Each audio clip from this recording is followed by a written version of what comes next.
దావీదు రాసిన కీర్తన 65వ అధ్యాయం 2వ వచనం మనందరం కలిసి చదువుకుందాం. ప్రార్థనా కూడి కొరకు కీర్తనలో దావీదు రాసిన కీర్తన 65వ అధ్యాయం 2వ వచనం మనం అందరం కలిసి చదువుకుందాం. ప్రార్థన ఆలకించువాడా, సర్వశరీరులు నీ యొద్దకు వచ్చెదరు. మరొకసారి చదువుకుందాం. ప్రార్థన ఆలకించువాడా, సర్వశరీరులు నీ యొద్దకు వచ్చెదరు. ప్రభు సాయం కొరకు ప్రార్థన చేసుకుందాం.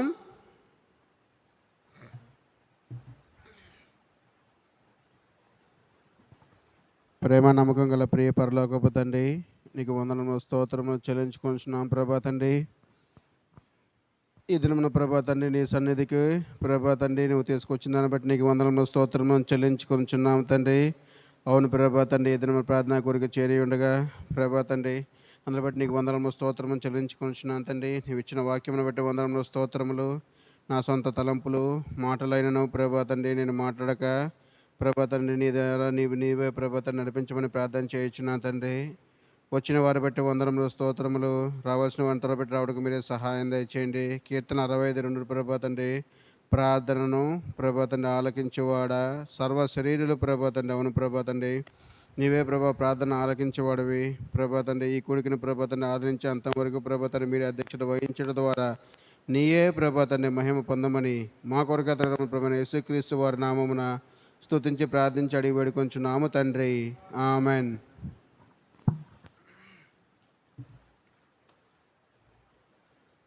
ఇక్కడ మనం అంశం కొరకు చూసినట్లయితే కీర్తనలు 65వ అధ్యాయం 2వ వచనంలో మనం చూసుకుంటే ప్రార్థన ఆలకించువాడా, సర్వశరీరులు నీ యొద్దకు వచ్చెదరు. ఇక్కడ మొదటిగా మనం చూసుకుంటే ప్రార్థన ఆలకించువాడా. మనం ప్రార్థనా కూడికి చేరి ఉండగా మన యొక్క విశ్వాసం ఏంటి అంటే, ఇక్కడ కూర్చున్న అందరూ కూడా రక్షణ పొంది బాప్తిసం తీసుకున్న వారే కనిపిస్తున్నారు.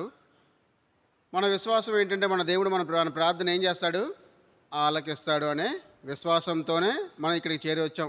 మనం ఏదైనా ఒక ప్లేస్కి వెళ్తున్నాము అంటే దాని అర్థం ఏంటంటే, అక్కడ నమ్మకం లేకుండా ఎవరు వెళ్ళరు. నమ్మకం ఉంది కాబట్టి మనము అక్కడ ఉంటాం. ఈరోజు ఇక్కడికి చేరి వచ్చిన మనందరికీ కూడా ఒక నమ్మకం, ఇది ప్రార్థనా కూడిక. ఈ ప్రార్థనా కూడికలో మనం దేవుడికి విన్నవించుకుంటే దేవుడు ఏం చేస్తాడు? మన విన్నపం విని మన ప్రార్థనలు నెరవేర్చే దేవుడుగా ఉన్నాడని విశ్వసించాం కాబట్టే ఈరోజు ఇక్కడికి ఇలా చేరుకోగలిగాం. అందులో 2వ వచనం చివరి భాగం చూసుకున్నట్లయితే సర్వ శరీరులు నీ వద్దకు వచ్చేదరు. ఇక్కడ మనం చూసుకున్నట్లయితే ఎవరంటే వారు సర్వ శరీరులు. సర్వ శరీరులు అంటే ఇక్కడ కూర్చున్న వారిలో అందరూ ఎవరంటే విశ్వాసులు. ఇక్కడ శరీరాలు ఉన్నాయా అంటే మనం వాడుకగా చెప్పుకున్నదంటే విశ్వాసులుగా మనం సంఘంలోనికి కూడుకొనగా. విశ్వాసులు అంటే ఎవరైతే ప్రభువైన యేసుక్రీస్తు వారిని తమ సొంత రక్షకుడిగా అంగీకరించి బాప్తిసం పొందిన తర్వాత విశ్వాసం ఉంచాం. ఏమని విశ్వాసం ఉంచామంటే, దేవుడు మరొకసారి వస్తాడు, వచ్చిన తర్వాత మనందరినీ తీసుకువెళ్తాడు అనే విశ్వాసం ఉంచాము కాబట్టి మనందరం ఎవరు? విశ్వాసులం. ఇక్కడ ప్రార్థన ఆలకించువాడా, సర్వ శరీరులు అన్నాడా, విశ్వాసులు అన్నాడా? సర్వ శరీరులు నీ వద్దకు వచ్చేదరు. మనం అనుకోవచ్చు, అన్న చాలా చక్కగా చెప్తున్నారు. ఏమనంటే, పాత నిబంధనలో దేవుడి పిల్లలు విశ్వాసాన్ని చాలా తక్కువ సంబోధించారు. ఏమని సంబోధిస్తారు ఎక్కువ? పాత నిబంధనలో ఇజ్రాయేలీలు, యూదులనే సంబోధిస్తారు. మరి పాత నిబంధనలు ఎక్కడ విశ్వాసులని ఉంటుందా అంటే, కొత్త నిబంధనలోనే ఎవరు వచ్చారు? విశ్వాసులు వచ్చారు. మరి పాత నిబంధనలు చూసి దేవుడు ప్రార్థన ఆలకిస్తాడు విశ్వాసుల గురించి అని చెప్పుకోవడం కన్నా ఇక్కడ మరి ఇది కూడా చెప్పలేదు కదా, ఇజ్రాయేలీలకే యూదులకే దేవుడి పిల్లలకే అన్నాడా? అనలేదు. ఇక్కడ చాలా స్పష్టంగా రాయబడి ఉన్నది, ప్రార్థన ఆలకించువాడా, సర్వ శరీరులు నీ యొద్దకు వచ్చెదరు. అసలు ఎవరు ఈ సర్వ శరీరులు అంటే మనం చూసుకుందాం. అపోస్తలుడైన పౌలు వారు రోమీ సంఘానికి రాస్తూ రోమా 7వ అధ్యాయం 15వ వచనం మనం చూసుకున్నట్లయితే, అపోస్తలుడైన పౌలు వారు రోమీ సంఘానికి రాస్తూ 7వ అధ్యాయం 15వ వచనం నుంచి 19వ వచనం వరకు చదువుకుందాం. అయితే అపరాధము కలుగునట్లు కృపావరము కలగలేదు. ఎట్లనగా ఒకని అపరాధము అనేకులకు చనిపోయిన ఎడల మరి ఎక్కువగా దేవుని కృపయు యేసుక్రీస్తును ఒక మనుషుని కృపనైన దానం అనేకులు విస్తరించును. మరియు పాపము చేసి ఒకరి వలన శిక్ష కలుగునట్లు ఆ దానము కలగలేదు. ఎలయనగా తీర్పు ఒక అపరాధముగా వచ్చినదై శిక్షావిధికి కారణమగును. కృపావరమైతే అనేకమైన అపరాధముల మూలముగా వచ్చినదై మనుషులు నీతివంతులుగా తీర్చబడుటకు కారణమగును. ఇక్కడ మనం చూసుకున్నట్లయితే సర్వశరీరులు ఎవరు అంటే మనం చూసుకుంటూ వచ్చే ఈ వాక్యం బట్టి 19వ వచనం ఒకసారి చదువుకుందాం. ఏలయనగా ఒక మనుష్యుడు అవిధేయత వలన అనేకులు పాపముగా ఎలాగో చేయబడిరో. అక్కడ ఏముంది? ఒక మనుషులు అవిధేయుల వల్ల అనేకులు పాపముగా చేయబడ్డారు. ఇప్పుడు సర్వశరీరులు అందరూ ఎవరు? సర్వశరీరులు అందరూ ఎవరంటే పాపులు. చాలా స్పష్టంగా రాయబడి ఉంది. అపొస్తలుడైన పౌలు వారు రోమీ సంఘానికి రాస్తూ 5వ అధ్యాయం 19వ వచనంలో ఏలయనగా ఒక మనుషుని అవిధేయత వల్ల అనేకులు పాపులుగా ఎలాగూ చేయబడితిరో. ఇక్కడ సర్వశరీరులు అందరూ ఎవరు? సర్వశరీరులు అందరూ ఎవరంటే పాపులు. మరి పాపం అనగా ఏంటి? ఊరగా చాలా సందర్భాల్లో మనం చెప్పుకుంటూ ఉంటాం, లోకంలో ఉంది అంతా పాపమే ఉంది, మనలో పాపం లేదనుకుంటాం. పాపం అంటే ఏంటి, దానివల్ల మనకి ఏమి జరుగుతుంది అనేది ఒకటి వచ్చిన మనం చూసుకుంటూ వద్దాం. సర్వశరీరులు అనగా పాపులు. మొదటిగా రోమా 10వ అధ్యాయం 12వ వచనం చూసుకున్నట్టయితే 10వ అధ్యాయం 12వ వచనం చూసుకున్నట్టయితే యూదుడని గ్రీకు దేశస్థుడని భేదము లేదు, ప్రభువే అందరికీ ప్రభువై ఉండి తనకు ప్రార్థన చేయు వారందరి కృపచూపుటకు ఐశ్వర్యవంతుడై ఉన్నాడు. సర్వశరీరులు, యూదుడు లేరు, ఎవరైతే ఇప్పుడు దేవుడికి మొరపెట్టే వారందరికీ ఏమున్నాడు? ఆయన కృప చూపెట్టుటకు సిద్ధంగా ఉన్నాడు. ఇక్కడ సర్వశరీరులు అనగా మొదటిగా పాపులు. ఆ పాపులు కూడా ఏం చేయడానికి దేవుడు సిద్ధంగా ఉన్నాడు? చూసినట్టయితే ఇక్కడ యూదుడని గ్రీకు దేశస్థుడని భేదం లేదు, ఒక్క ప్రభువే అందరికీ ప్రభువై ఉండి తనకు ప్రార్థన చేయువారిలా కృపచూపుటకు ఐశ్వర్యవంతుడై ఉన్నాడు. ఇక్కడ మనం అంతా చదవకల్లా యూదులని గ్రీకు దేశస్థులని భేదం లేదు. ఇప్పుడు ఎవరైనా యూదుడు కావచ్చు, గ్రీకు దేశస్థు కావచ్చు, ఇంకా ఎవరైనా కావచ్చు, వాళ్ళందరూ ఎవరంటే సర్వ శరీరులు. వాళ్ళలో ఏముందంటే పాపం అనేది ఉంది. మనకి మత్తయి సువార్త 7వ అధ్యాయం 11-12 వచనాలు చదువుకున్నట్లయితే మత్తయి సువార్త 7వ అధ్యాయం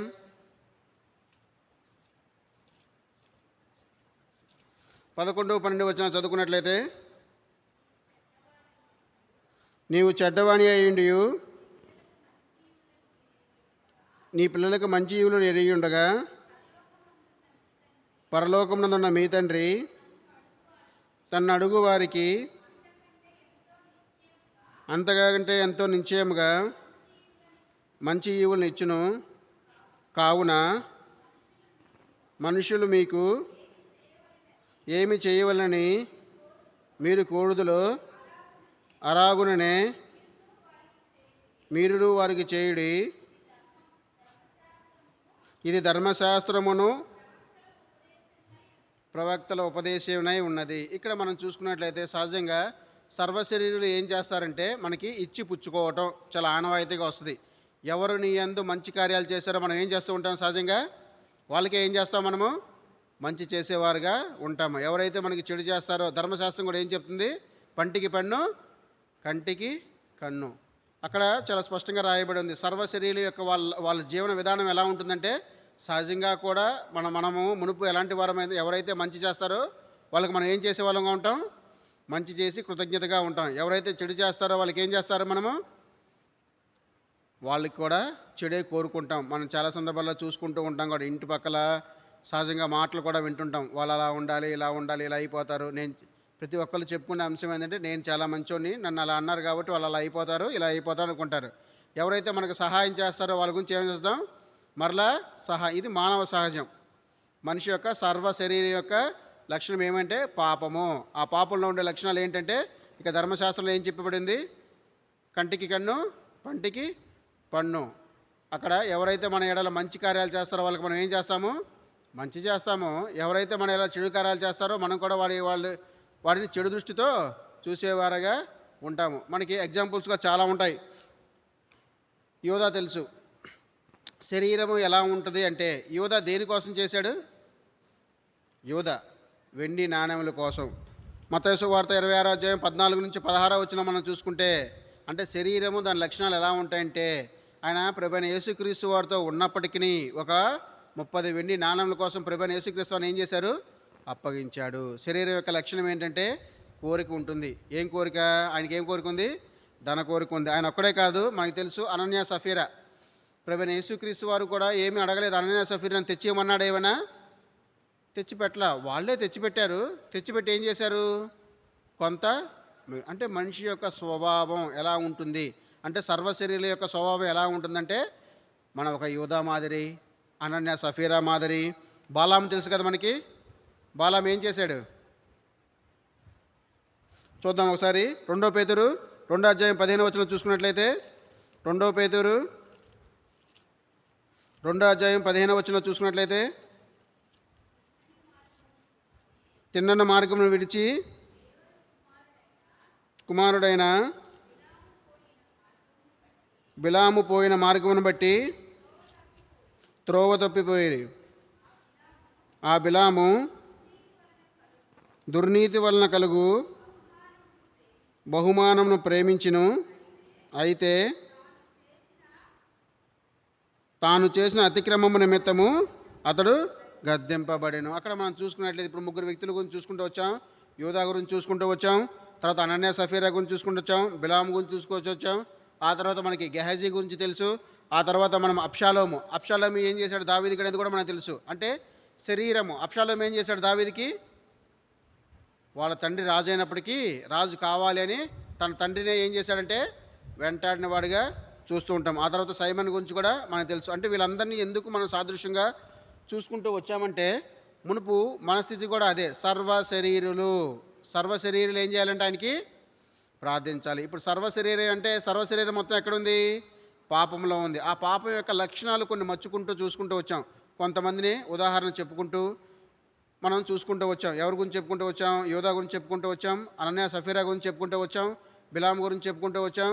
ఆ తర్వాత గెహజీ, అబ్షాలోము, సైమను, వీళ్ళందరూ ఏంటంటే ఈ లక్షణాలన్నీ, శరీరం యొక్క పాపం యొక్క లక్షణాలన్నీ ఎలా ఉంటాయంటే, మనకి ఏదో ఒకటి కావాలి. ఒక సంతృప్తికరమైన జీవితం అనేది ఉండదు. సర్వ శరీరులు వాళ్ళు నశించి నిత్యమైన నరకాగ్నికి పాత్ర అయ్యే స్థితిలో ఉంటాం. ఆ స్థితిలో ఉన్నప్పుడు వాళ్ళకుండే లక్షణాలన్నీ మనం చూసుకుంటూ వచ్చాం. మరి అలా ఉన్నప్పుడు మనం ఏం చేశాము అంటే, మనకు తెలుసు, భూదిగాంతంలో వేయబడక ముందే ప్రభువైన యేసుక్రీస్తులో మనం ఏర్పరచబడి రక్షణ పొంది బాప్తీసం పొందుట ద్వారా ఇప్పుడు మనం ఏం చేయబడ్డాం? సర్వ శరీరులు అనే లిస్టులో నుంచి ఎక్కడికి చేయబడ్డాం? విశ్వాసులు. ఎక్కడికి వచ్చాం మనము? విశ్వాసుల్లోకి వచ్చాం. ఒకసారి చదువుతాం మళ్ళీ. 65వ అధ్యాయం 65వ అధ్యాయం 2వ వచనం. ప్రార్థన ఆలకించువాడా, సర్వ శరీరులు నీ యొద్దకు వచ్చేదరు. సర్వ శరీరంలో ఏముంది? పాపం ఉంది. వాళ్ళ లక్షణాలు అన్నీ చూసుకుంటూ వచ్చాం. ఒకప్పుడు మనం కూడా ఎవరిలో ఉన్నామంటే సర్వ శరీరులు. అది గీకులు కావచ్చు, యూదులు కావచ్చు, మరి ఎవరైనా కావచ్చు. అందరిలో ఏముందంటే శరీరం ఉంది. శరీరంలో ఏముంది? పాపము ఉంది. ఆ పాపానికి మనకి ఏం అవసరమైందంటే రక్షణ అవసరమైంది. ఆ రక్షణ ఎవరి ద్వారా వచ్చిందంటే ప్రభువైన యేసుక్రీస్తు ద్వారా మనకేమొచ్చింది? రక్షణ. సర్వ శరీరం నుంచి మనం ఎక్కడ చేర్చబడ్డాం? ఇప్పుడు మొదటిగా రక్షణలో నుంచి విశ్వాసులుగా చేర్చబడ్డాం. విశ్వాసులకి ఏముంటుందంటే నిరీక్షణ ఉంటుంది. మనము రక్షించబడిన తర్వాత మనకు తెలుసు రక్షణ, బాప్తిస్మం అనేది 2 ఉంటుంది. ప్రభువైన యేసుక్రీస్తు అని విశ్వసిస్తే మనకేమొస్తుందంటే రక్షణ వస్తుంది. మరి బాప్తిసం అంటే ఏంటి అంటే, బాప్తిసం పొందితే మనకేమొస్తుంది? బాప్తిసం పొందితే ఏమొస్తుందంటే, ప్రభువైన యేసుక్రీస్తు వారి పైనుంచి ఒక ఆత్మ ఏమొచ్చింది? పామురమ రూపంలో వచ్చింది. మనం నీటి బాప్తిసం పొందితే మనకేమొస్తుంది? పరిశుద్ధ ఆత్మ. మనకి మళ్ళీ ఏముంటుందంటే ఇప్పుడు పరిశుద్ధ ఆత్మ. మొదటిగా మనం ఎక్కడ ఉన్నామంటే సర్వ శరీరులుగా ఉన్నాము. సర్వ శరీరులుగా ఉండి లోకంలోనికి ఉన్న మనలకి ఏం చేసామంటే ప్రభువైన యేసుక్రీస్తు అని సొంత రక్షకుడిగా అంగీకరించడం వల్ల మనం ఏమయ్యామంటే రక్షించబడ్డాము. రక్షణ పొందిన తర్వాత మనం ఏం కావాలి? ప్రతి ఒక్క రక్షణ పొందిన విశ్వాసికి బాప్తిసం అనేది కావాలి. బాప్తీసం తీసుకోవడం ద్వారా ఏమొస్తుంది మనకి? పరిశుద్ధ ఆత్మ. ఇప్పుడు సర్వ శరీరం దగ్గర నుంచి రక్షణకు వచ్చింది. రక్షణ దగ్గర నుంచి మనం ఏం తీసుకున్నామంటే బాప్తీసం తీసుకున్నాం. బాప్తీసం తీసుకోవడం ద్వారా మనకి ఏమొచ్చింది? పరిశుద్ధ ఆత్మ వచ్చింది. మరి పరిశుద్ధ ఆత్మ ఏం చేస్తుందంటే మనం ఒకసారి చూద్దాం. 1 యోహాను 5వ అధ్యాయం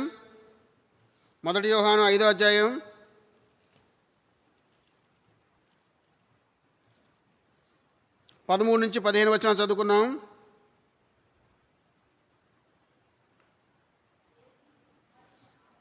దేవుని కుమారుని నామమందు విశ్వాసముంచు మీరు నిత్య జీవము గలవారని తెలుసుకొనున్నట్లు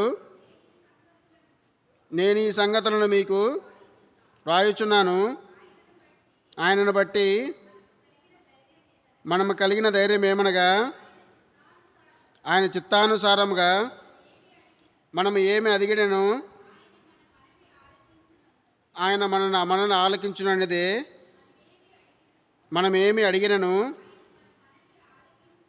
ఆయన మనవి ఆలకించునని మనం ఎరిగిన ఎడల మనం ఆయనను వేడుకొనవి మనకి కలిగినవని ఎరుగుదము. దానికన్నా ముందు హెబ్రీ చూసుకుందాం. హెబ్రీ 4వ అధ్యాయం 16వ వచనం చూసుకున్నట్లయితే, పేజ్ నెంబర్ 200, హెబ్రీ 4వ అధ్యాయం 16వ వచనం చూసుకున్నట్లయితే, కనుక మనము కనికరింపబడి సమయోచితమైన సహాయం కొరకు కృప పొందినట్లు ధైర్యముతో కృపాసనం వద్దముకు చేరుదము. రోమా 8:26 చూసినట్లయితే, రోమా 8:26 అపొస్తలుడైన పౌలు వారు రోమీ సంఘాన్ని రాస్తూ 8వ అధ్యాయం 26వ వచనం మనం చూసుకున్నట్లయితే, అటువలే ఆత్మయు మన బలహీనతలను చూచి సహాయము చేయుచున్నాడు. ఏలయనగా మన యుక్తముగా ఎలాగూ ప్రార్థన చేయవలెనో మనకు తెలియదు కానీ ఉచ్చరింప శక్యము కానీ మూలుగులతో ఆ ఆత్మ తానే మన పక్షముగా విజ్ఞాపనము చేయుచున్నాడు. ఇప్పుడు మనం చూసుకున్నట్టయితే, ఇప్పుడు మనం ఏదైతే 3 వచనము చూసుకున్నామో, మొదటగా మనం సర్వ శరీరంలో ఉన్నాం. శరీరం నుంచి రక్షణ వచ్చింది. రక్షణ నుంచి ఏమొచ్చింది? మనకి ఆత్మ వచ్చింది. ఇప్పుడు ఈ ఆత్మ మనకి ఏం చేస్తుందంటే, ఏం సహాయం చేస్తుంది? ఉచ్చరింప శక్యముగానే మూలుగులతో మనం ఎలాగూ ప్రార్థన చేయవలెనదే సహాయం చేస్తూ ఉంది. ఇప్పుడు మనం ప్రార్థన చేసేటప్పుడు ఎవరు ప్రార్థన చేస్తారు? నువ్వో నేనో కాదు. ఎవరు ప్రార్థన చేస్తారంటే ఆ ఆత్మ మనకి ఏం చేస్తుందంటే సహాయం చేస్తుంది. ఇప్పుడు చూద్దాం హెబ్రీ. ఇప్పుడు మనకి ఇందాక చూసాం కదా, ఇప్పుడు మీకు ఆన్సర్ దొరికింది ఎందుకు మనం వెనక నుంచి ముందుకు వచ్చామనేది. హెబ్రీ 4వ అధ్యాయం 16వ వచనం చూసుకున్నట్లయితే, గనుక మనం కనికరింపబడి సమయోచితమైన సహాయం కొరకు కృపనొందినట్టు ధైర్యంతో కృపాసనం వద్దకు చేరుదము. సమయోచితమైన ఏంటది? సహాయం కొరకు మనం ప్రార్థన చేసే దేనికి? సమయోచితమైన మనకి ఆత్మ కూడా ఏం చేస్తుందంటే ఉచ్చరింపగలిగిన శక్యంతో మూలుగులు ఉన్నాయి.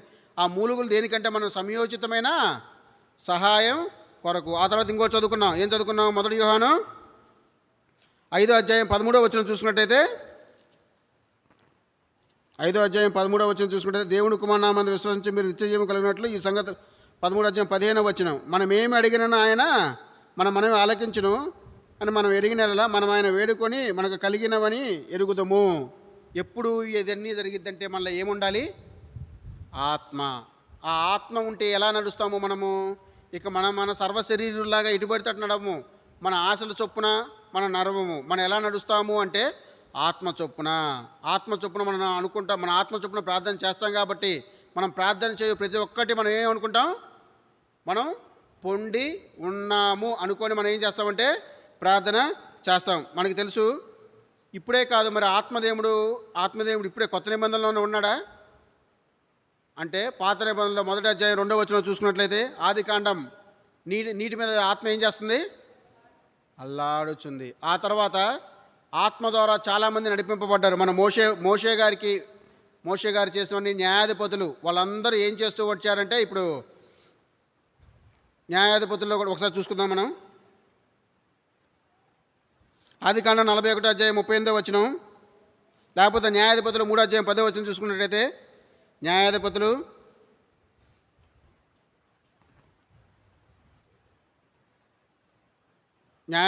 3వ అధ్యాయం 10వ వచనం చూసుకుంటే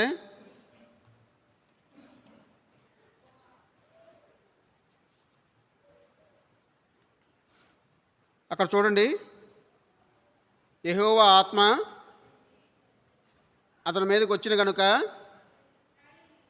అతడు ఇశ్రాయేలీయులకు న్యాయాధిపతి అయి యుద్ధమునకు బయలుదేరగా యెహోవా అక్కడ చాలంత అంతవరకు చూడండి. యెహోవా ఆత్మ అతని మీదకి వచ్చి ఉండగా. పాత నిబంధనలు అలాంటి ఎగ్జాంపుల్స్ చాలా ఉన్నాయి. ఎలా అంటే యెహోవా ఆత్మ వాళ్ళ మీద కుమ్మరింపగా ఏం జరిగింది? ఎప్పుడు మన పాత నిబంధన చూసుకున్నా ఆత్మ కుమ్మరింపబడగా అంటే దేవుడి కార్యం ఏది జరగాలో అది మాత్రమే జరుగుతుంది. ఇప్పుడు ఈ ఎగ్జాంపుల్స్ అన్నీ ఎందుకు చూపిస్తూ వచ్చారంటే మోషే విషయంలో కూడా మన ఆదికాండం 41వ అధ్యాయం 38వ వచనం ఒక చదువుకొని ముందుకెళ్దాం. ఆదికాండం 41 38వ వచనం చూసుకున్నట్లయితే ఆదికాండం 41 38వ వచనం మనం చూసుకున్నట్లయితే అతడు తన సేవకులను చూచి ఇతని వలె దేవుని ఆత్మ గల మనుషుని కనుగొనగలమా అని అనెను. అక్కడ చూడండి, అతడు ఎవరు? అతడు ఫరో. ఎవరు అతను? ఫరో. అతడు తన సేవకులను చూచి ఇతని వలె దేవుని ఆత్మ గల మనుషుని కనుగొనగలమా అని అనెను. అక్కడ ఎన్నో ఆశ్చర్యకరమైన కార్యాలు చేశాడు. మోషే గారు ఎప్పుడూ కూడా ఇశ్రాయేలీని ఐగుప్తులోంచి తీసుకెళ్ళడానికి వచ్చిన కార్యాలన్నీ మనకి మోషే గారిలో ఏముందంట? ఇతరుల్లో ఏముందంట? ఆత్మ. ఏముంది? ఆత్మ. ఆదికాండం 41వ అధ్యాయం 38వ వచనం చాలా స్పష్టంగా రాయబడింది. మోషే గారిలో ఏముంది? ఆత్మ కలిగింది. ఇలాంటి వ్యక్తిని మనము కనుగొనగలమా? అతను ఆ కార్యాలన్నీ ఎలా మోషే గారు చేసిన కార్యాలన్నీ ఏం కార్యాలు? ఎప్పుడు మరి అవి ఆత్మ కార్యాలే. ఒకసారి చదవండి. ఆదికాండం 41వ అధ్యాయం 38వ వచనం చూసినట్టయితే ఆదికాండం 41 38వ వచనం చూసినట్లయితే అతడు తన సేవకులను చూచి ఇతని వలె దేవుడి ఆత్మగల మనిషిని చాలంతే. ఇతని వలె దేవుని ఆత్మగల మనిషిని అంటే మోషేకి ఏముంది? ఆత్మ. యోసేపుకి ఏముంది? దేవుని ఆత్మ ఉంది. యోసేపులో దేవుని ఆత్మ ఉంది కాబట్టి యోసేపు చేసిన కార్యాలన్నీ ఏమున్నాయి? అవి ఆత్మకార్యాలు కాబట్టి యోసేపుకి వచ్చిన జ్ఞానము, ఆ జ్ఞానం ఏదైతే ఉందో అది మొత్తం ఎలా చెప్పగలిగాడంటే తన ఆత్మ ద్వారా చెప్పగలిగాడు. ఆ తర్వాత నిర్గమాకాండం 31:3 చూసుకున్నట్లయితే అంటే ఈ పాత నిబంధనలు మనం చూసుకుంటాం. ఇక్కడ యోసేపు చూసుకున్న నిర్గమాకాండంలో మనము మోసే గారిని చూసుకుంటాం. అలా ఎగ్జాంపుల్ చాలా చూసుకోవచ్చు. ఎవరైతే ఆత్మ కలిగి ఉన్నారో వారు చేసిన కార్యాలన్నీ ఏం కార్యాలంటే దేవుని కార్యాలు. ఈరోజు కూర్చున్న ఇక్కడ మనకి ఆత్మ ఎలా సహాయం చేస్తుంది? ఉచ్చరింప సఖ్యము కానీ మూలుగులతో ఉన్న మనకి నడిపిస్తూ ఉంది. మరి ఆత్మ ఎలా నడిపిస్తుంది అంటే పాత నిబంధన ఎలా అయితే చెడిపోయిన ఇశ్రాయేలుని దేవుడి సన్నిధికి చేర్చడానికి సహాయం చేస్తుందో ఇక్కడ కూర్చున్న మనము కూడా ఎందు నిమిత్తము మన రక్షణ పొందామో, ఎందు నిమిత్తము బాప్తిస్మము పొందామో దానికోసం మన ఆత్మ ఏం చేస్తుందంటే మనల్ని నడిపిస్తూ ఉంది. మొదటిగా మనం సర్వ శరీరులమై ఉన్నాం. సర్వ శరీరంలో ఉన్న మనకి ఏమొచ్చింది? రక్షణ వచ్చింది, బాప్తిసం వచ్చింది.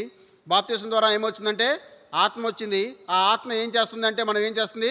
ఉచ్చరింప సఖ్యంగానే మూలుగులతో దేవునికి ఏం చేస్తుందంటే విజ్ఞాపన అంటే ప్రార్థన చేస్తుంది. మనం ఆ పాత నిబంధన మొత్తం చూసుకుంటూ వచ్చాం. ఆత్మ ఏం చేస్తుందంటే దేవుడి చిత్తం ఏదైతే ఉందో అది చేస్తుంది. అంతేగాని మన సొంత తలంపులు మన ప్రార్థన చేయము. ఆత్మ కలిగిన వారు ఏం చేస్తారంటే దేవుని చిత్తం ఎరిగి అక్కడ చూసుకుంటూ వచ్చాం. 1 యోహాను 3వ అధ్యాయం 15వ వచనం మనం పొంది ఉన్నాము. ఏం పొంది ఉన్నాము అంటే మనం ఏదైతే విడిచిపెట్టి వచ్చామో వాటిని కాదు, మనం విశ్వాసం ఉంచామో ఆ పరలోకంలో ఉన్న స్వాస్థ్యాన్ని మనము స్వతంత్రించుకోవటానికి మనం ఏం చేయాలో వాటి గురించి మనం ఏం చేస్తుంటే ఆత్మ ఉచ్చరింప సఖ్యంగానే మూలుగులతో ప్రార్థన చేస్తుంది. మూడోదిగా మనం చూద్దాం.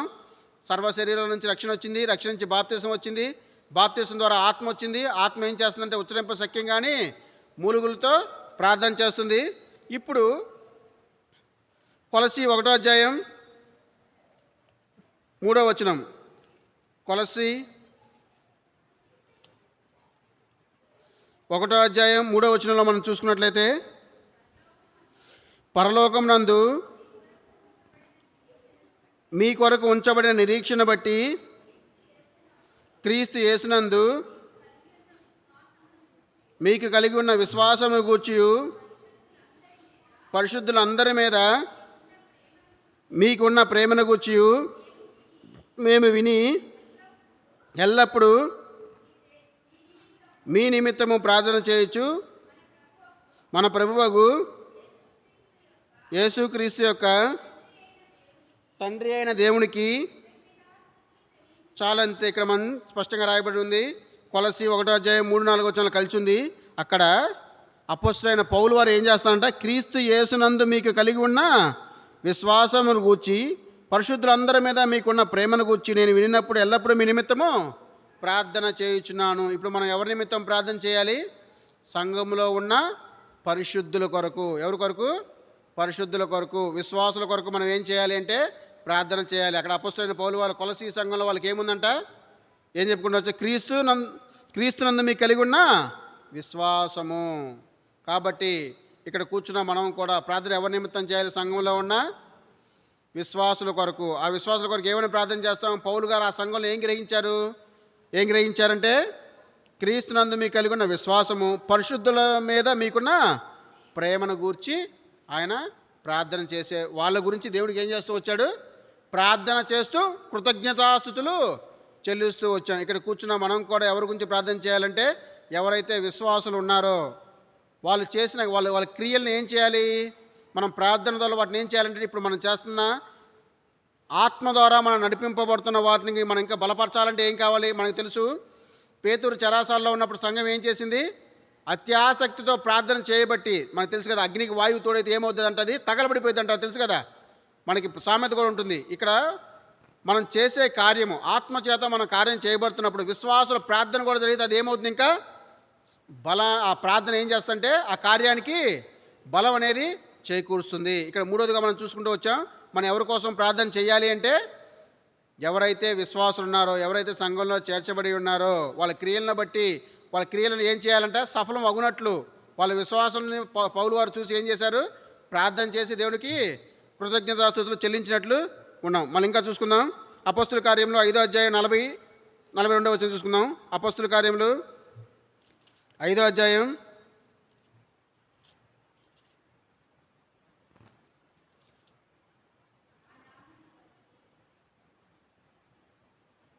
వారు అతని మాటకు సమ్మతించి అపొస్తలులను పిలిచి కొట్టించి యేసు నామమును బట్టి బోధించకూడదని ఆజ్ఞాపించి వాడు విడుదల చేసిరి.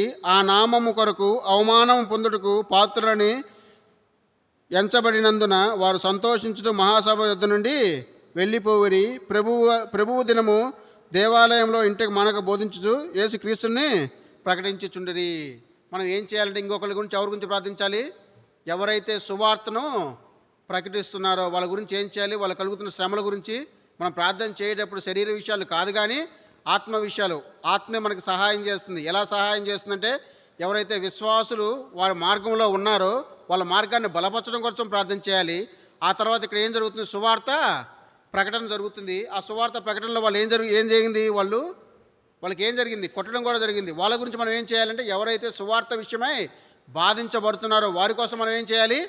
ప్రార్థన చేసేవారుగా ఉన్నాం. తర్వాత చూసుకున్నట్లయితే 1 కొరింథీ 6వ అధ్యాయం చూసుకున్నట్లయితే, అపొస్తలుడైన పౌలు వారు కొరింథీ సంఘానికి రాస్తూ 1 కొరింథీ 6వ అధ్యాయం 19-20 చూసుకున్నట్లయితే,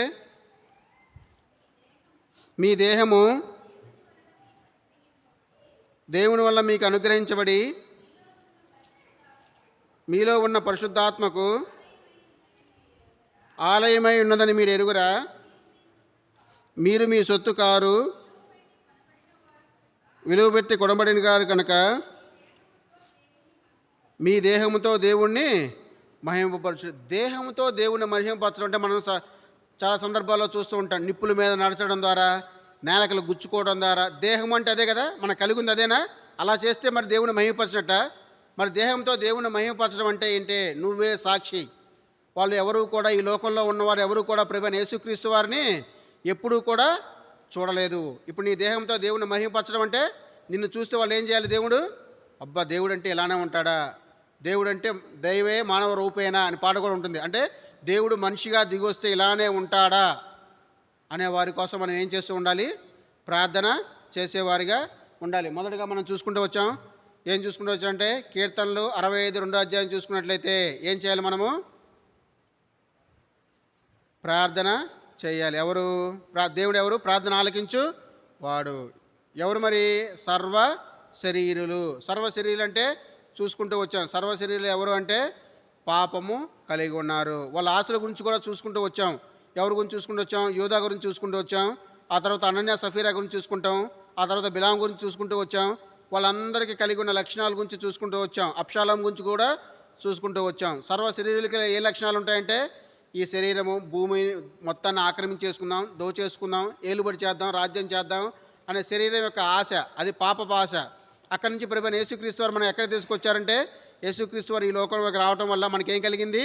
రక్షణ అనేది కలిగింది. ఆ రక్షణ పొందిన మనం ఏం తీసుకున్న తర్వాత బాప్తీసం తీసుకుందాం. బాప్తీసం ద్వారా మనకి ఏం అనుగ్రహించబడిందంటే ఆత్మ అనేది, పరిశుద్ధ ఆత్మ అనేది మనకు అనుగ్రహించబడింది. ఆ పరిశుద్ధ ఆత్మ మనకి ఏం సహాయం చేస్తుందంటే ఎలా ప్రార్థించాలో సహాయం చేస్తూ ఉంది. ఉచ్చరింపు సఖ్యంగానే మూలుగులతో మనం ఏం చేస్తున్నాం?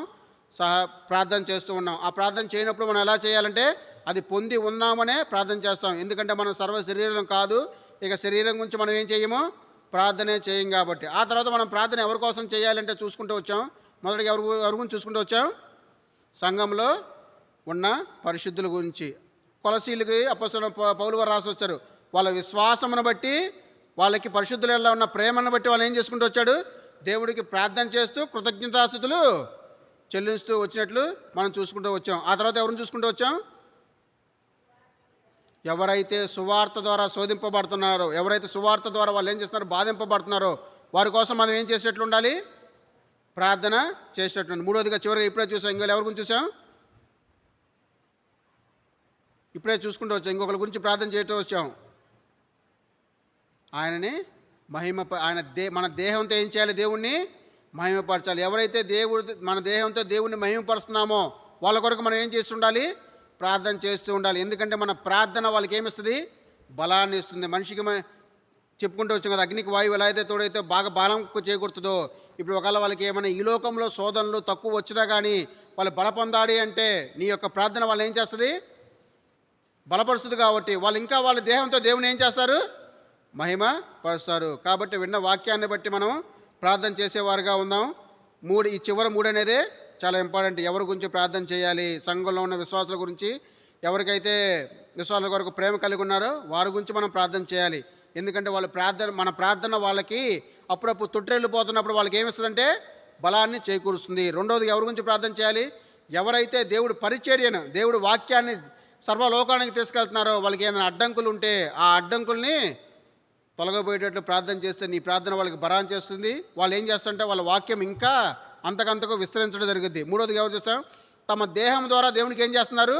కొంతమంది మహిమ తీసుకొస్తున్నారు. అలాంటి వారి కోసం మనం ప్రార్థన చేస్తే ఏమవుతుందంటే దేవుడు దేవుడు ఈ మనిషి రూపంలో వచ్చాడు అని అతని ద్వారా దేవునికి ఏం కలుగుతుందంటే మహిమా ఘనత కలుగుతుంది. కాబట్టి మనం వాళ్ళ కొరకు ప్రార్థన చేస్తే ఏమవుతుందంటే దేవుడు మహిమ పొందుతాడు. ఈ విన్న వాక్యాన్ని బట్టి మనం ప్రార్థించేవారుగా ఉందాం.